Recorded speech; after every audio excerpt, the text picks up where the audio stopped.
आखिर क्यों इस 3 सेंटीमीटर के जीव को लेकर टेंशन में है पूरी दुनिया। जानने के लिए बने रहिएगा वीडियो के एंड तक। कोरोना जैसी खतरनाक महामारी से निपटने के बाद पूरी दुनिया के वैज्ञानिकों ने अभी ठीक से सुकून की सांस भी नहीं ली थी कि अब उनके सामने एक और महामारी आ खड़ी हुई है। जी हाँ दोस्तों, आपने बिल्कुल सही सुना है, एक और महामारी जिसका अगर समय रहते समाधान नहीं निकाला गया तो ये पूरी दुनिया को खा जाएगा। एक ऐसी महामारी जो इस बार किसी वायरस के रूप में नहीं बल्कि एक कीड़े के रूप में दुनिया के सामने आई है। एक ऐसी महामारी जिसकी सबसे पहली मार इंसानों को नहीं बल्कि पेड़ पौधों को पड़ेगी, और जब इसकी मार से धीरे धीरे करके सारे पेड़ पौधे खत्म हो जाएंगे तब सभी इंसान और जानवर या तो एक दूसरे को खाने पर उतारू हो जाएंगे या फिर भूख से तड़प तड़प कर मौत के गले में समा जाएंगे। तो दोस्तों, अगर आप भी इस महामारी के बारे में समय रहते जानना चाहते हैं तो हमारे साथ वीडियो के अंत तक जरूर बने रहें। लेकिन उससे पहले अगर आप हमारे चैनल पर नए आए हैं तो अभी के अभी चैनल को सब्सक्राइब जरूर कर लें, क्योंकि हम आपके लिए ऐसी ही इंटरेस्टिंग वीडियोस लाते रहते हैं। तो चलिए वीडियो की शुरुआत करते हैं।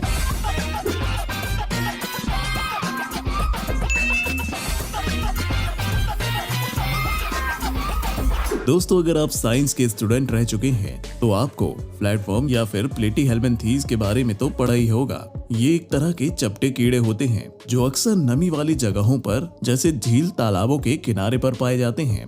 ये कीड़े सीधे धूप से बचने के लिए बड़े पत्थरों, चट्टानों और पौधों के मलबों के नीचे छुपे हुए होते हैं। वैसे दोस्तों, अभी तक इन प्लेटफॉर्म का खेतों और बगीचों में पत्थरों के नीचे मिलना भी आम बात थी, लेकिन जब से ब्रिटेन और आयरलैंड के बगीचों में 2 अलग अलग प्रजाति के ऐसे प्लेटफॉर्म मिले हैं जो जानलेवा हैं, तब से वैज्ञानिकों के बीच तहलका मच गया है। मात्र 3 सेंटीमीटर लंबाई वाले ये प्लेटफॉर्म इतने ज्यादा खतरनाक और आक्रामक है कि ये बड़ी तेजी के साथ खेतों और बगीचों में पाए जाने वाले सभी गार्डन इंसेक्ट्स, स्नेल्स और केचुओं को अपना खाना बनाने में लगे हुए हैं। ऐसे में इन देशों की सरकार और पूरी दुनिया के वैज्ञानिक इस बात को लेकर चिंता में पड़ गए हैं कि अगर प्लेटफॉर्म इतनी तेजी के साथ ब्रिटेन और आयरलैंड के सभी गार्डन इंसेक्ट्स, स्नेल्स और केचुओं को खा गए तो फिर वो दिन दूर नहीं जब इन दोनों देशों में कृषि व्यवस्था पूरी तरह से चौपट हो जाएगी।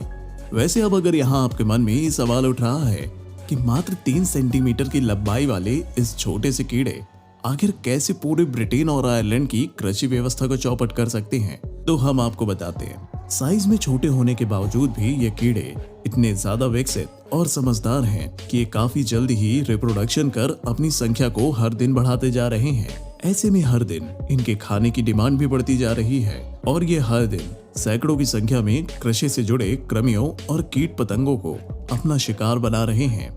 ऐसे में दोस्तों, अगर यहाँ आपके मन में ये सवाल उठ रहा है कि आखिर इन कीड़ों को मारने के लिए वहाँ की सरकार कुछ कर क्यों नहीं रही, सरकार क्यों न कोई पेस्टिसाइड का इस्तेमाल करके इन सभी कीड़ों को हमेशा के लिए ही खत्म कर दे रही है, तो इसका जवाब ये है कि किसी भी देश की सरकार उन कीड़ों को मारने के लिए तब न कुछ कर पाएगी जब उन्हें ये कीड़े दिखाई देंगे। दरअसल साइज में बेहद ही छोटे होने की वजह से जल्दी किसी नंगी आंखों की नजर में नहीं आते, और तो और ये दिन के समय में पत्थरों के नीचे छुपे रहते हैं। ऐसे में किसी भी देश की सरकार के लिए पत्थरों के नीचे छिपे एक किलर प्लेटफॉर्म को ढूंढ पाना और उस पर पेस्टिसाइड्स का छिड़काव कर पाना लगभग असंभव है।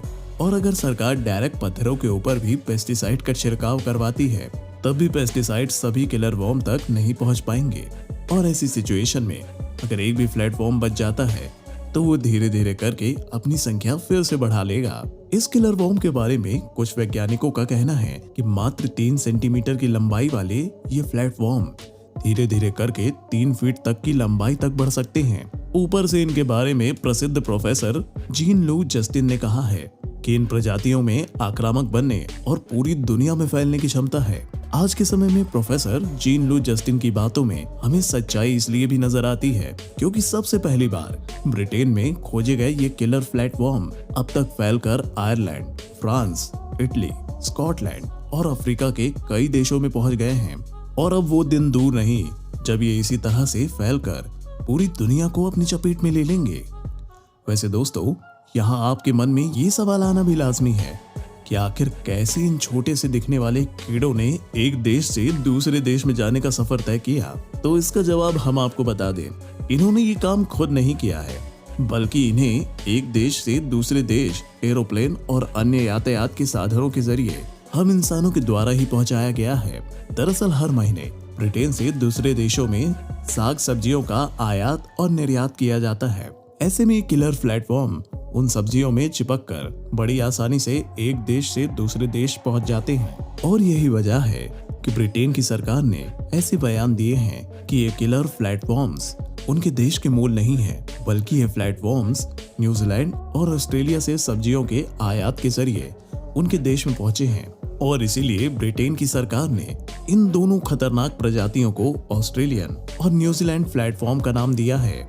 इन प्लेटफॉर्म के ट्रेवल हिस्ट्री के बारे में इतना सब कुछ जानने के बाद भी अगर आपको यहाँ जरा सा भी इस बात का डाउट है कि आखिर ये कीड़े साग सब्जियों में चिपक कर एक देश से दूसरे देश तक कैसे जा सकते हैं, तो हम आपकी जानकारी के लिए बता दें कि पहले के समय में ब्रिटेन में मूल रूप से प्लेटफॉर्म की सिर्फ 4 ही प्रजातियां पाई जाती थी। लेकिन धीरे धीरे करके जब ब्रिटेन में सब्जियों का आयात निर्यात चालू हुआ तो इसके जरिए ब्रिटेन में प्लेटफॉर्म की 17 प्रजातियां पहुंच गई।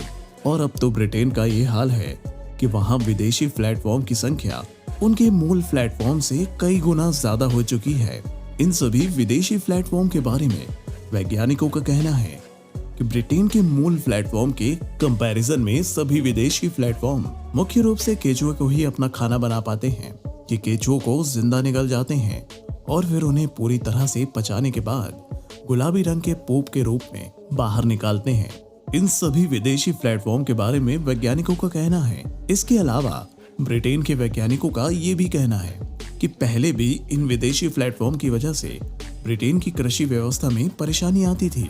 केचुओं की कमी की वजह से मिट्टी की उर्वरकता कम हो जाती थी। लेकिन जब ऑस्ट्रेलिया और न्यूजीलैंड प्लेटफॉर्म ने ब्रिटेन की जमीन पर अपना कब्जा किया, तब से केचुओं की संख्या में भारी गिरावट आई है। और अगर जल्द ही इन दोनों खतरनाक प्रजातियों का समाधान नहीं खोजा गया तो ये ब्रिटेन से सभी केचुए खत्म कर देंगे। दोस्तों, इन खतरनाक किलर प्लेटफॉर्म का मामला ब्रिटेन में अब इतना ज्यादा सीरियस हो चुका है कि वहां की सरकार ने यह ऐलान करवा दिया है कि किसी को भी अपने खेतों या बगीचों में ये किलर प्लेटफॉर्म्स दिखाई दे तो लोग इन्हें हाथों से न छुएं, क्योंकि इनके शरीर से निकलने वाला केमिकल इंसानों की स्किन के लिए नुकसानदेह हो सकता है। इसीलिए सरकार ने इन्हें मारने के लिए इन पर नमक का छिड़काव करने की सलाह दी है। नमक का छिड़काव करते ही इन प्लेटफॉर्म के शरीर से पानी निकलकर बाहर आ जाएगा और ये वहीं दम तोड़ देंगे। इसके अलावा दोस्तों, अगर कोई इंसान ये सोचता है कि वो चाकू से काट कर या मसल कर इन्हें मार सकता है, तो हम आपको बता दें ऐसा बिल्कुल भी पॉसिबल नहीं है, क्योंकि ज्यादातर प्लेटफॉर्म्स के अंदर खुद को रीजनरेट करने की क्षमता होती है। यानी कि अगर आप एक प्लेटफॉर्म को चाकू से 2 हिस्सों में भी काट देते हैं तो भी वो कुछ दिनों के बाद रीजनरेशन करके 2 प्लेटफॉर्म में बदल जाएंगे। यानी कि ऐसा करके आप उनकी संख्या को और ज्यादा बढ़ाने में योगदान कर देंगे। वैसे अगर आपको हमारी बात पर यकीन नहीं हो रहा है तो आप इसके सबसे बड़ा उदाहरण प्लेनेरियन को ही देख लीजिए। प्लेनेरियन एक ऐसा प्लेटफॉर्म है जिसके आप जितने हिस्से करोगे वो उतने हिस्सों में बंटकर नए प्लेनेरियन पैदा कर देगा। जैसे कि आप इस क्लिप को देखिए, यहाँ पर शुरू में प्लेनेरियन को चाकू से काटकर 4 अलग अलग हिस्सों में बांट दिया जाता है। इस बीच वाले हिस्से को जरा ध्यान से देखिए। इसमें तो ना ही प्लेनेरियन का सिर है और ना ही उसकी पूंछ, लेकिन फिर भी ये हिल रहा है। ये अभी भी जिंदा है और धीरे धीरे करके विकसित हो रहा है। लेकिन ये विकास इतना धीमा है कि इसे नंगी आंखों से नहीं देखा जा सकता। लेकिन जब इसे पानी में रहते हुए लगभग 2 हफ्ते बीत जाते हैं, तब इसमें छोटी छोटी आंखों का विकास होना शुरू हो जाता है, जिसे हम एक बार में नहीं देख पाते। और फिर देखते ही देखते जैसे ही 3 हफ्ते पूरे होते हैं, काटे गए प्लेनेरियन के चारों हिस्से 4 अलग अलग प्लेनेरियन के रूप में बनकर तैयार हो जाते हैं। ऐसे में दोस्तों, आप खुद ही सोचिए, अगर किलर प्लेटफॉर्म्स की प्रजातियों में रीजनरेशन की इतनी ज्यादा स्ट्रॉन्ग पावर हो तो क्या कभी कोई उन्हें खत्म कर पाएगा? और क्या होगा जब ये किलर प्लेटफॉर्म्स कुछ समय बाद भारत जैसे कृषि प्रधान देश में पहुंच जाएंगे? कोरोना की मार के बाद सभी का हाल बेहाल हो चुका है। भारत कैसे करेगा इस महामारी का सामना? ऐसी सिचुएशन में क्या आपको ये लगता है कि भारत सरकार को जल्द से जल्द विदेशों से साग सब्जियों के इंपोर्ट पर पूरी तरह से बैन लगा देना चाहिए? अपनी राय हमें कमेंट में जरूर बताइएगा। तो दोस्तों ये थी आज की वीडियो। उम्मीद है आपको वीडियो पसंद आई होगी और ये जानकारी आपके किसी न किसी काम जरूर आएगी, इसलिए वीडियो को लाइक और शेयर जरूर करें। साथ ही अगर आप चैनल पर नए आए हैं तो ऐसी ही इंटरेस्टिंग वीडियोस फ्यूचर में देखने के लिए हमारे चैनल को सब्सक्राइब करना न भूलें। Thanks for watching.